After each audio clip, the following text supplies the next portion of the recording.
Hello, স্বর্ণালী বলছিলাম। হ্যাঁ, স্বর্ণালী। হ্যাঁ, বলছি 29শে মার্চ তোমরা একসঙ্গে শুটিং করছিলে তালসারিতে। হুম হুম হুম আমাকে একটু বলো যে আম, মানে তোমার পক্ষে যেটুকু বলা সম্ভব, আমি জানি হুম এফআইআর হুম হয়েছে। তো হুম তুমি যখন একসাথে শুটিং করা জলের দৃশ্য বা হুম। কি হয়েছিল, শুধু শুটিংটা তোমার কতটুকু পার্টের শুটিং ছিল, তুই সেইটুকু বলো।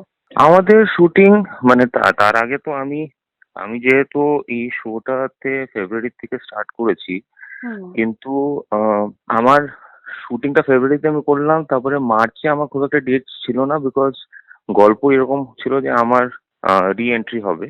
তো আহ, এইখানেই আমার আপনার আমরা যেখানে শুটিং করছিলাম তালসারিতে, ওখানে আমার রি এন্ট্রির শ্যুটটা করার কথা ছিল, যেটা হচ্ছিল। হুম আহ, তার আগে সিনিয়র আর্টিস্টরা যতজন ছিল ওরা সবাই ছিল।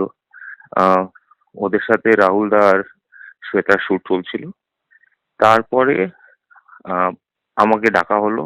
তখন ততক্ষণ এই সিনিয়র আর্টিস্ট যাদের ওদের সবার প্যাক আপ হয়ে ওরা রিটার্ন করছিল, লাস্টে আমি রাহুল দা আর শ্বেতাই শ্যুট করছিলাম।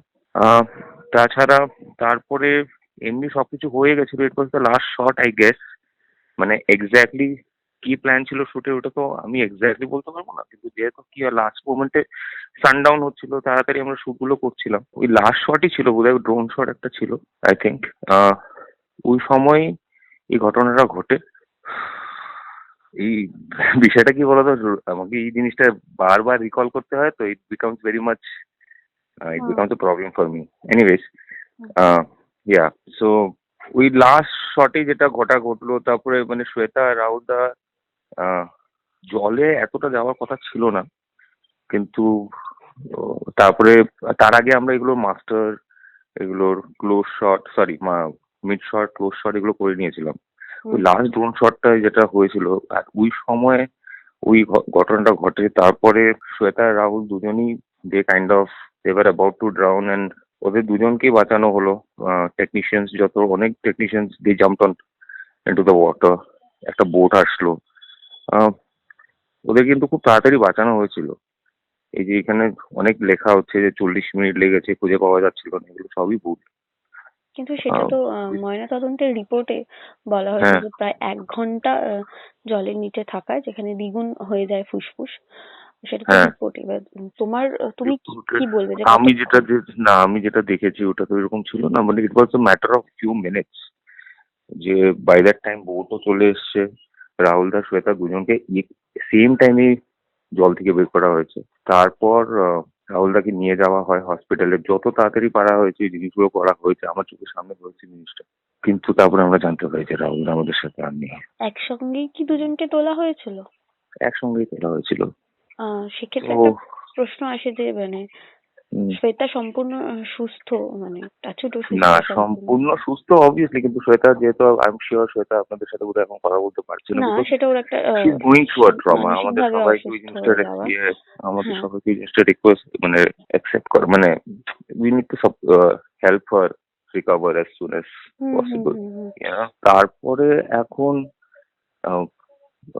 এফআই ওইটা কি বলে, রিপোর্টে কি এসছে কি না ওইগুলো আমি টু বি ভেরি অনেস্ট আমি দেখিনি। আমাকে আমার ফ্যামিলি মেম্বার্সরা খুব স্ট্রিক্টলি ট্রাই করছে যেহেতু আমি যেন ফেসবুকটা না খুলি অ্যান্ড অল দ্যাট। কিন্তু নিউজ তো আমি কোথাও কোথাও না কোথাও পেয়ে যাচ্ছি একটু একটু করে। অবভিয়াসলি শ্বেতা আর রাহুল দাকে একসাথে তোলা হয়েছে। একটা কথা বলো যে হুম। কতটা জলে শুট ছিল?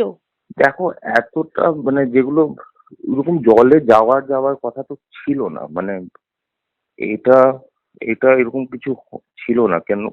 কিন্তু এই যে রাহুল দার গোড়ালি গোড়ালি অব্দি যাওয়ার কথা ছিল, তারপরে ফিরে এসে আমার সাথে একটা কথোপকথন ছিল। কেন হলো কি হলো বিশ্বাস করে এটা এখন আমি বলেও বোঝাতে পারবো না। আহ, তাছাড়া এখন দ্য সিনিয়র দের, পুলিশ আছে, এফআইআর হয়েছে, তদন্ত চলছে। খুব তাড়াতাড়ি বেরিয়ে যাবে জিনিসটা, সবাই জানতে পারবে কি হয়েছে। আর এটা জানা উচিত সবাইকে। আই রিয়েলি হোপ কি জিনিসটা খুব তাড়াতাড়ি বেরিয়ে যাক, আর লোকেরা জানুক কি এক্স্যাক্টলি হয়েছেটা কি। ড্রোন শটটা কি একদম লাস্ট সিনে ছিল, মানে ওটা স্ক্রিপ্টে ছিল যে ড্রোন শট থাকবে? স্ক্রিপ্টে তো কখনো এরকম লেখা থাকে না যে ড্রোন শট থাকবে হুম বা এই পার্টিকুলার শটটা নিতে হবে। হুম। ওটা তো ডিসাইড করা হয়, স্ক্রিপ্টে তো শুধু গল্পটা আসে। কার ডিসিশন ছিল যে ড্রোন শটটা হবে? এটা মানে ড্রোন তো কন্টিনিউ চলছিল, মানে আচ্ছা। আমরা দুদিন ধরে যখন শুট করছি হুম আমাদের তো ড্রোন শুট হতেই থাকে যখনই আমরা আউটডোরে যাই। আমরা ড্রোন এখন একটা ড্রোন, যেহেতু drone is become a very common thing in a particular shoot. Hmm hmm. So এখন এটা কার ডিসিশন ছিল ওটা আমি এক্স্যাক্টলি বলতে পারবো না, মানে মানে ড্রোন ওটা তো শটটা মানে প্রোডাকশন। শুটিং এ চলছিলই।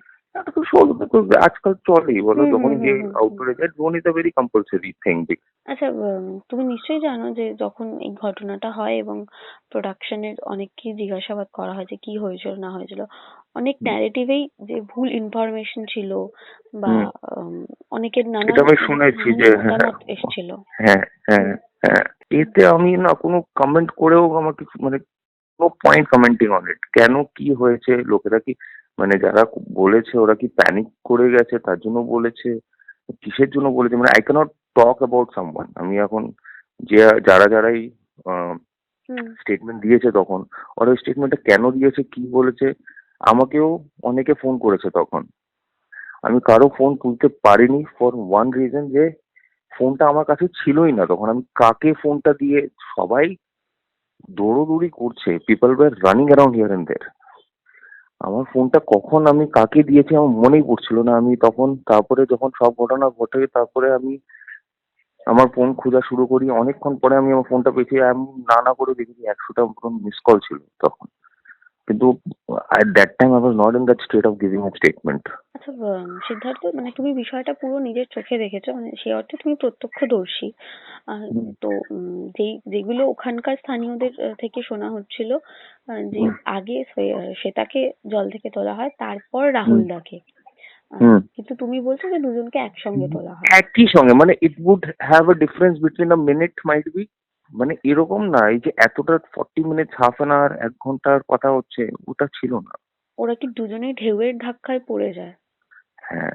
একটু বলো যে ওখানে কোনো স্পিড বোট বা তোমার কি কখনো মনে হয়েছে নিরাপত্তার একটা গাফিলতি, মানে যেটা নিয়ে নানান প্রশ্ন উঠছে, তুমি জানো হুম, হুম, যে হুম, নিরাপত্তাটা তুমি তুমি কতটা সিকিওর বা সেফ ফিল করেছো, যেটা সমুদ্রের ধারে শুট করতে গেলে একটা হুম, সিকিউরিটি বা প্রোটেকশনের দরকার হয়, হুম। সেখানে তুমি কতটা এটা ফিল করেছো? দেখো আমি না বেঙ্গলে শুট করেছি, বম্বেতে শুট করেছি, হ্যাঁ। হায়দ্রাবাদে একটু শুট হুম করেছি, কয়েকটা কাজ করেছি টুকটাক। আমি বলবো না যে সব কোনো জায়গায় প্রিকশনস নেওয়া হয় না। ঠিক হুম আছে? সব জায়গায় প্রিকশনস নেওয়া হয়। কিন্তু মানে যতটুকু আমি জানি, I am just putting my thing, okay? যতটুকু আমি জানি কথাটা ছিল আহ কি সমুদ্রের ধারে পাশে শুটটা হবে। সমুদ্রের ভেতরে আমরা যাচ্ছি না। আচ্ছা। তবে ওই সময় লাইফ গার্ডস ইউজুয়ালি আমি কখনো মানে ইউজুয়ালি হয়নি। মানে আমি I did not feel anywhere unsafe about anything at this point of time. এটা না, এটা বলবো না যে আমি আগে যখন শুটিং করেছি লাইভ তখন আমি অনেক জায়গায় আনসেফ ফিল করিনি, করেছি। আমি আমি আমার পয়েন্টও রেখেছি, যখন তো অনেকবার এরকম রাখা পরে অনেকজন শুনেছে, কয়েকজন শুনেনি, এরকম হয়। These are the things. C the thing is it is an accident, okay? It is an accident, এটা আমি বলতে পারি। আর ডিটেইলে এখন যেহেতু তদন্ত করা হচ্ছে, ডিটেইলে খুব তাড়াতাড়ি সবাই জেনে যাবে জিনিসটা। কিন্তু এখন ও ছাড়া আমি আর কিছু বলতে পারবো না, রাইট? কিন্তু if you are asking me if I felt unsafe or not, আমি এরকম আনসেফ ওই সময় ফিল করিনি। হুম। তোমরা কবে কলকাতা ফিরে আসো, যে দুর্ঘটনার তার দিনই? নেক্সট ডেতে, তার নেক্সট ডে। 23 তারিখ চলে আসো। হুম, হুম, আচ্ছা, হুম। তারপর কি তোমার সঙ্গে শ্বেতার কথা হয়েছিল? মানে শ্বেতার শ্বেতার মার সঙ্গে সাথে একবার আমার কথা হুম হয়েছে, হুম শ্বেতার সাথে একবার আমার কথা হয়েছে। ও ও সত্যি এখন একটা মানসিক জায়গায় ও আহ, খুবই ডিস্টার্বড। একটু সময় দিতে হবে আমাদের সবাইকে, অ্যাজ আই সেড, হুম হুম হুম সেটাকে ফর হার টু রিকভার। হুম। তোমাদের সঙ্গে প্রযোজনা সংস্থার কোনো কথা হয়েছে? কার সঙ্গে? প্রযোজনা সংস্থার কোনো কথা হয়েছে তোমার সঙ্গে? হ্যাঁ, আমাকে কল করে আমার বিষয়ে জিজ্ঞেস করে আমি ঠিক আছি কিনা, আমাকে ওরা জেনেছে। আমি ১-২ বার কথা হয়েছে ওনাদের সাথে। হুম। আচ্ছা, আমি লাস্ট একটাই প্রশ্ন করবো হুম, তোমাকে। যেহেতু মানে ওটা একটা হানিমুন দৃশ্যের শুটিং ছিল, ঠিক আছে? হুম, হুম, আর সেখানে তোমার ক্যারেক্টারটা একটা রি-এন্ট্রি ছিল, মানে তোমার হুম, সঙ্গে হুম, শ্বেতার মানে কুইন যে পর্দার হুম, হুম, চরিত্রটা, তার হুম, একটা হুম, সম্পর্ক আহ দেখানোর একটা কিছু সিন ছিল, আমরা হুম, এক্স্যাক্টলি জানি না। হুম, হুম, কিন্তু হুম। অনেক সময় এটাও শোনা যাচ্ছে যে হ্যাঁ, একটা জলের দৃশ্য ছিল, সেখানে কেউ ডুবে যেতে পারে, আহ রাহুল দার চরিত্রটি, এবং তারপর তোমার রি-এন্ট্রি। তোমার কি না, তুমি কি না, না, বলবে? না, না, হুম। এরকম কিছুই ছিল না। আচ্ছা, এরকম কিছুই ছিল না। তোমার চরিত্রটা মানে তাহলে ওখানে মানে কি ইয়েতে ছিল, তুমি যদি একটু বলো আমরা তো। হঠাৎ হুম। করে we kind of bump into each other. আমাদের হঠাৎ করে দেখা হয় এই আচ্ছা। জিনিসটা। এরকম কিছুই ছিল না বাকি। আর ওই শুটিংটা আমাদের করা হয়েও গেছিল। যে হঠাৎ করে মানে কুইন দেখতে পায় যে আমি ওই জায়গাটাই আছি। আচ্ছা, তারপরে ওদের জলের দৃশ্যটা শুট ছিল, তোমার শুটটা হয়ে হ্যাঁ, গেছিল। হ্যাঁ, হ্যাঁ। জলের দৃশ্যের শুট কি জাস্ট নর্মাল ছিল, যে এমনি জাস্ট সমুদ্রে যেরকম আম, দেখানো হয় কি আর শুট সেই রকম? সমুদ্র গিয়ে সমুদ্র আমরা সবাই একটু জলের পাশে যাই। ঠিক আছে? হুম। এই একটু জল নিয়ে খেলি, তারপর ফিরে আসি। এরকম কিছু একটা ছিল গো। আচ্ছা। ঠিক আছে? তাছাড়া ও আহ, ওই লোকেশনে শুট করা উচিত ছিল, উচিত ছিল না, ওই লোকেশনে পারমিশন ছিল, পারমিশন ছিল না, এইসব তো অ্যাজ অ্যান আর্টিস্ট আমি এতটা খবর রাখি না। হুম। আমাকে যেখানে বলা হয় যেতে আমি ওখানে গিয়ে শুটটা করি। তো ওগুলো আমি এক্স্যাক্টলি বলতে পারবো না কি হচ্ছে, মানে হোয়াট অ্যাবাউট দ্য পারমিশন আমি বলতে পারবো না। তো হসপিটালে পৌঁছতে কি কোনো রকমে অনেক দেরি হয়ে যায়? না, হসপিটালে আহ, আমরা যখন রাহুলদা গাড়িতে বসে, আমি ইমিডিয়েট গাড়িতে বসার চেষ্টা করছিলাম। তখন কি রাহুলদার সেন্স রাহুলদার ছিল? সাথে ছিল মানে তখন। জল থেকে তোলার পর রাহুলদার সেন্স ছিল? হ্যাঁ, হ্যাঁ। তারপর হসপিটালে যাওয়ার সময় আমি বসার চেষ্টা করছিলাম, কিন্তু শ্বেতাও ছিল আরেকটা, মানে তো আই হ্যাড টু রাহুলদাকে গাড়িতে বসিয়ে আমি শ্বেতার কাছে গেছি to see if she is okay. শাড়ির শাড়িটাও তো একদম পুরো জড়িয়ে গেছিল ওর শরীরের সাথে। তো all that thing we are all taking care of that. ওই সময় রাহুলদাকে গাড়িতে নিয়ে, তারপরে শ্বেতাকে নিয়েও ইমিডিয়েট আরেকটা গাড়ি আসে, আরেকটা গাড়ি শ্বেতাকে নিয়ে হসপিটালে যায়। তবে হসপিটালে নিয়ে যেতে যে অনেকটা সময় লেগেছে, এটাও আই ডোন্ট থিঙ্ক সো এটা খুব একটা সময় লেগেছে। আচ্ছা, তুমি ছিলে হসপিটালে? না, আমি হসপিটালে ছিলাম না। ছিলে না? আচ্ছা। হুম, হুম। ঠিক ঠিক আছে সেটা। ঠিক আছে। হুম, হুম, হুম।